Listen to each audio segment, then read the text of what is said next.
আমাদের প্রায় সবার ফোনেই গুগল ফটোস অ্যাপটি রয়েছে। এই গুগল ফটোস অ্যাপসের ভিতরে অসাধারণ কিছু ফিচার্স রয়েছে। আজকের এই ভিডিওটিতে সেই ফিচার্সগুলি দেখানোর চেষ্টা করব। মূল ভিডিওতে যাওয়ার আগে একটা রিকোয়েস্ট থাকবে, ভিডিওটিতে একটি লাইক করে ভিডিওর পরবর্তী অংশটুকু কন্টিনিউ করবেন। ওকে, শুরুতেই আপনাকে গুগল ফটোস অ্যাপটি ওপেন করে নিতে হবে। এবার এখান থেকে লাইব্রেরি এ অপশনটিতে ক্লিক করে দিবেন। এবার এখান থেকে একটি ফটো সিলেক্ট করে নেবেন।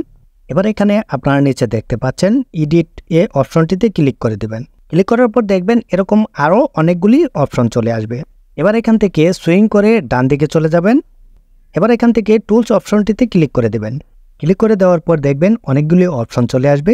এখান থেকে আমি আপনাদের দেখাবো ফটোটির ব্যাকগ্রাউন্ড কিভাবে ব্লার করবেন। এজন্য আমি ব্লার এ অপশনটিতে ক্লিক করে দিচ্ছি। কিছু সময় লোডিং হবে। লোডিং হবার পর দেখবেন অটোমেটিকলি আপনার ফটোর ব্যাকগ্রাউন্ডটি ব্লার হয়ে যাবে।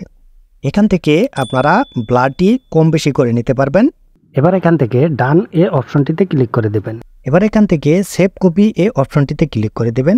ক্লিক করে দিলেই কিন্তু আপনার ফটোটি সেভ হয়ে যাবে এবং কিন্তু আপনারা খুব সহজেই ফটোর ব্যাকগ্রাউন্ডটি ব্লার করতে পারেন। এবার আমি আপনাদের আরও একটি ফিচার্স দেখাচ্ছি। এজন্য আমি আরও একটি ফটো সিলেক্ট করে নিচ্ছি। এভাবে এডিট এ অপশনটিতে ক্লিক করে দেবেন। ক্লিক করার পর সেমভাবে সুইং করে ডান দিকে এলে আপনার টুলস দেখতে পাবেন, সেই টুলসটিতে ক্লিক করে দেবেন।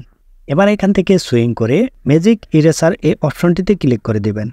এখানে আপনারা দুটি লোকের ছবি দেখতে পাচ্ছেন। এখান থেকে আমি যে কোনো একটিকে সরিয়ে আপনাদের দেখাবো। এবার এখান থেকে আমি যে কোনো একজনকে সিলেক্ট করে দিচ্ছি। সিলেক্ট করার পর কিছু সময় লোডিং হবে। এবার কিন্তু আপনারা দেখতে পাচ্ছেন এটি কিন্তু অটোমেটিকলি রিমুভ হয়ে গেছে। এই ফটোটি দেখে কিন্তু বোঝাই যাচ্ছে না এখানে অন্য আরেকজন ছিল।